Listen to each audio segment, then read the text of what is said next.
Hi guys, I want to address the concept of composition without formal partitions. There is a cliche that if you don't write notes on paper and have a music sheet with a key and black notes, white notes, and all this academic process, and you just create music hands-on with your instrument, whichever that is, soma, non-soma, electronic, not electronic, any instrument for that matter, that you are improvising. And I think it's a mistake to have this concept applied to jams, live sessions, and of course there is improvisation sessions that are openly so, such as jazz, for example. If you go to a jazz bar, it's a band, they may have songs, they may not have songs or tunes, and sometimes they will just openly declare that they will improvise, because jazz is about the groove and the rhythm and feeling the sound of the instruments from the stage, and this can be enjoyable. But there's a whole spectrum between improvisation and classical music, in the sense that if you don't do music sheets, it's not necessarily improvisation, and you can rehearse a precise song without any music sheet and rehearse it and repeat it, and it will come up the same. And this, nobody will say it's improvisation. It's just a song that you rehearsed, learned to play out, and this is your tune, your trademark tune and whatnot. So this is, nobody will say this is improvisation, even though there is no music sheet, unless you reverse engineer it. Next step,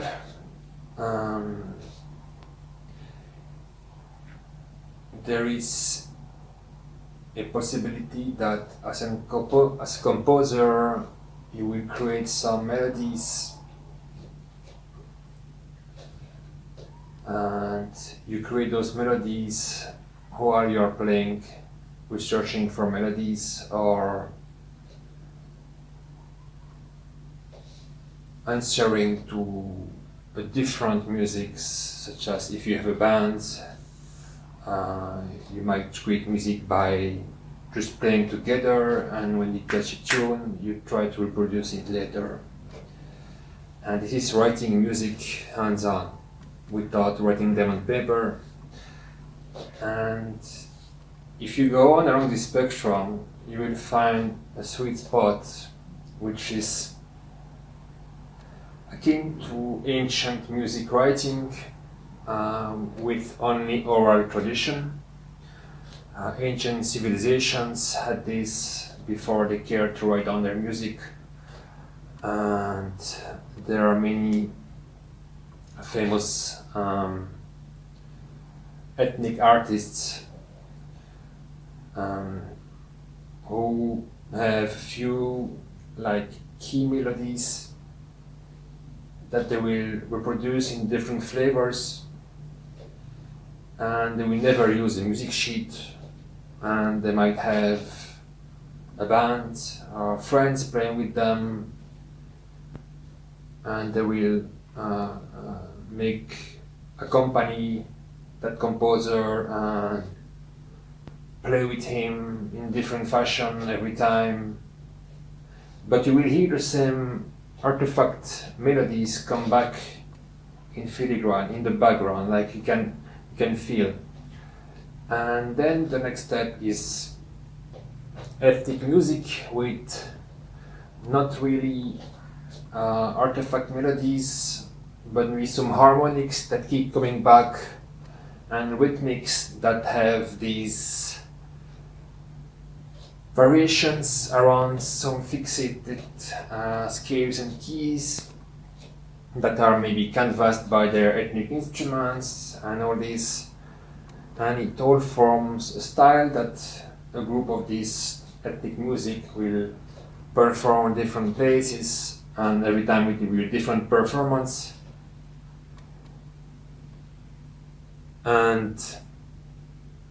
But overall, you will, if you hear them over your streaming service or the radio or whatever, you will go, this is this band, or this is no, I don't know, Assyrian music, this is Armenian music, this might be Chinese music, this might be, and so forth.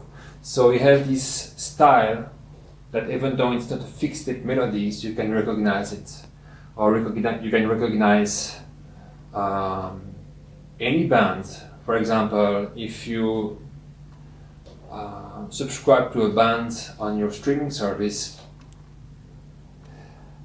but you don't necessarily look into it, you just listen to a few songs, they give you a kick, they encourage you in your daily routine, so you subscribe, and then you repeat a few songs because they really like that song, and then your streaming service will go and play many random bands according to your taste, and then you will hear a song and you will think, oh, that must be so and so, and you look, and this is the band that you knew from other songs because you just recognize their style.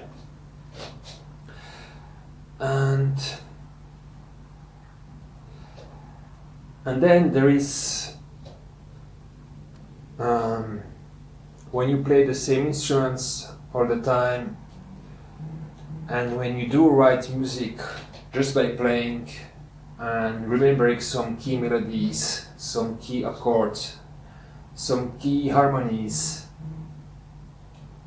but you can create instantly many different variations revolving around this hardcore of what makes this your music. And then as you revolve around this chaotic motion of your musical identity, you will keep creating different variations of it. And you explore deeper and deeper, you will find a tiny door to a new melody, and so forth. And if this is your musical creating process, like it is for me,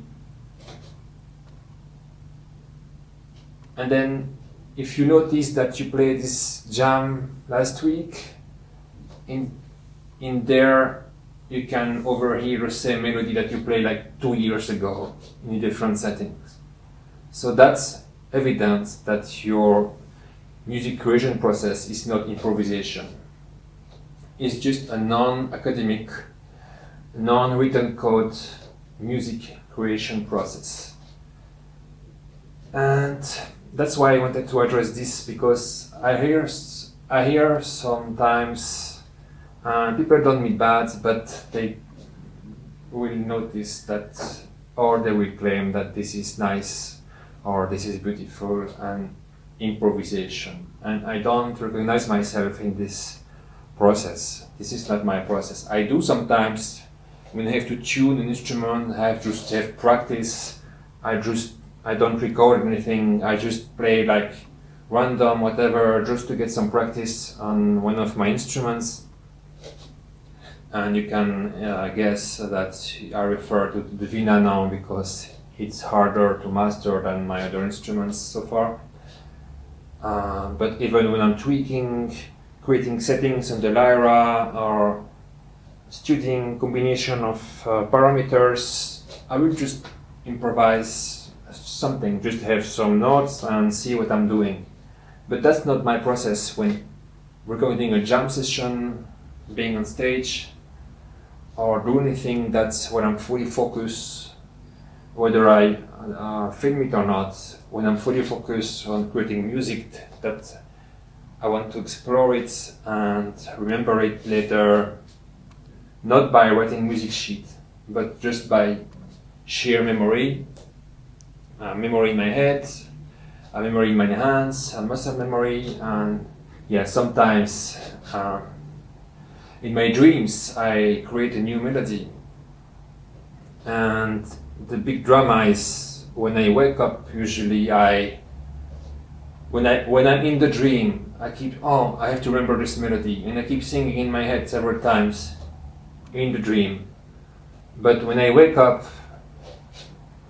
even the thought of reaching out for my phone or for my field recorder, even if I have to get up and press a few buttons to record me singing what I just dreamt of, the music is gone. And that's a little drama sometimes in my daily life, that I dreamt of some music and I forgot about it. But it's a never-ending process, and there are famous writers such as, for example, David Mamet, who wrote some movies that by Hollywood standard were a little provocative and not politically correct, which is good, because the political correctness in Hollywood has reached ridiculous levels that I don't even want to watch any Hollywood movie anymore. But the point is that he claims there's this website masterclass.com that has many famous artists teaching their crafts. And a few years ago, 7 years ago, I went through Hans Zimmer and Werner Herzog masterclasses and did all the exercises. And then sometime later, 2 years later, I started some masterclass. I would just binge watch them just for my artistic culture in general and not really do the exercise. For example, I don't intend to write scenarios, but I was interested in what David Mamet has to say because of his writing for films and also for theater settings. And it's really good masterclass. It's almost a philosophy class, and in it he evokes that writing. For example, he gives the example of a joke, and he thought it was a very funny joke. It is, if you watch it, it is a creative joke at minimum. And then he claims, this joke, I didn't write it, I discovered it. So his theory is that everything is all somewhere in the universe and you're just finding it. You're discovering it by channeling. And if somebody claims this for writing and there is no way to disprove him or prove him right or wrong, then the same assumption can be proposed for music. And in Hans Zimmer masterclass, there's a famous quote. I mean, for me, it was, I do remember it from the first time I heard it. Hans Zimmer says, the problem with music is that we don't know where it comes from. So what happens if they turn off the tap? End of quote. So Hans Zimmer believes, and he's a very famous and successful musician, and I love most of his music, especially the Dune music. I hate the new franchise. I think it's horrible acting and bad writing, great special effects, awesome sound effects, awesome music. But the thing is that Hans Zimmer, he wrote the music of the new Dune franchise, not on the films, but on the books. Because the film was so bad, that's just my theory, that he couldn't stand it and had to score from the books. And even like, when was it, 2-3 years ago, he released all the three soundtracks for the 3 Dune movies in the streams at once when only the first movie came out. So that's the proof that he did not bother to score the music of the second and third episode from Dune, the new franchise, from the films, because they were not even edited yet. So anyway, Hans Zimmer wonders where music comes from. David Mamet, famous writer, wonder where stories come from. That you don't create them, that you discover them. So there's all this process. This brings wide open the question: do you write music or do you discover it from vibration in the universe, from parallel dimensions, from any sources? So if you watch music that's created on the spot, how do you know it's not channeled? How can you claim that it's improvised? You can't. You can only wild guess if the melody was written in advance, if the whole structure was written in advance, and even if it's obvious that there is some freedom into the performance, you have no way to tell if the melody you hear is introduced for the first time by the musician, if it came up during rehearsal in different fashion, if it came up 2 years ago, 5 years, whatever. You have no way. It's like I studied medical imagery technology back in the days, and there's an interesting parallel with music, is that, for example, anything radioactive can come from X-rays or from gamma rays. And X-ray comes from excitation of electrons, and gamma rays come from nuclear transformation. But for the same frequency of radioactive rays, there is no way to detect if it came from an X-ray or from a gamma ray. You can only determine this if you can see the source in action. So in the same way, when you hear some melody, you have no way to tell if this, unless you knew it from before.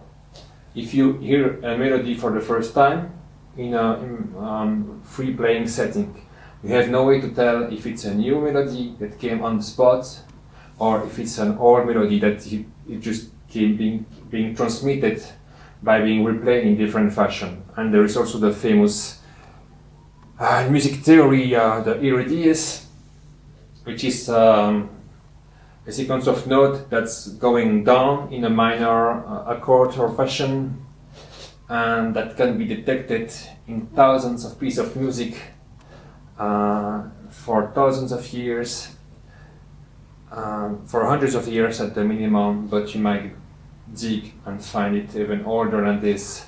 And Hans Zimmer again theorizes that this piece of music that evokes sadness or sinking into a confrontational situation that you will have to fight your way out of, or anything like, you can overhear it in dozens of music, and it's just a few notes, but it's there, and you can, if you do the exercise, you can find it out, detect it. And Hans Zimmer says it's like these few notes are like some kind of the DNA of mankind's music.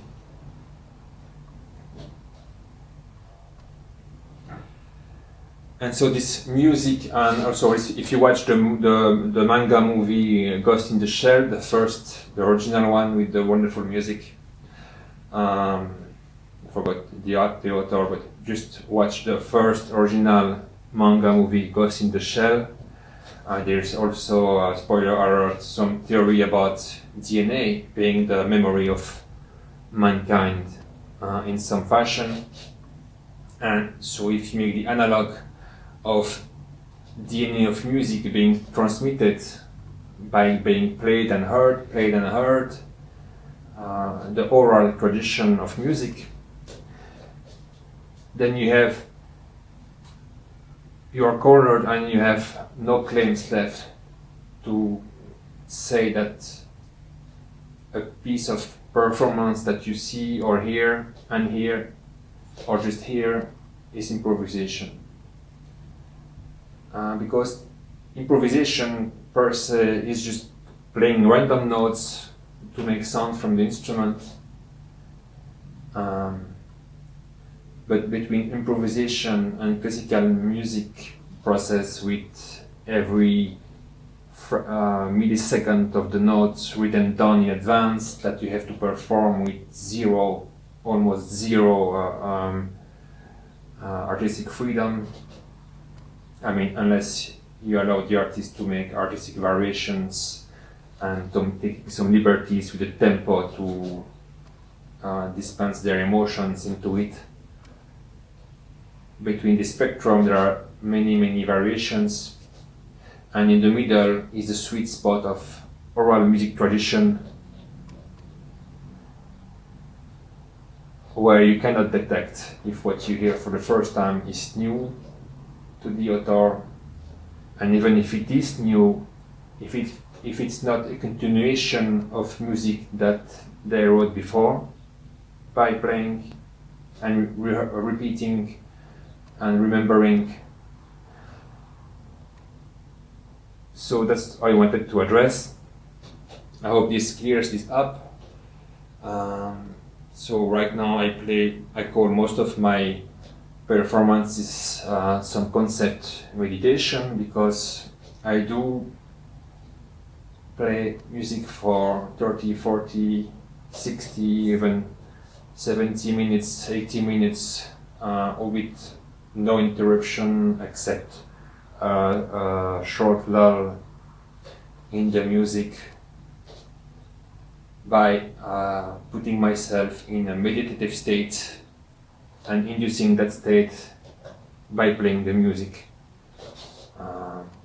But I could call it something else. I could grab every session and make a release about it. I could do whatever, but I mean, right now I did publish something of late just to make publication in the streams, but I don't care much to create albums right now, because I want to keep this momentum where I can any day play something out of my library, and by doing this I keep expanding the range of my library, because I do explore my own music, and by doing so I open new doors to new musical outcomes of that music.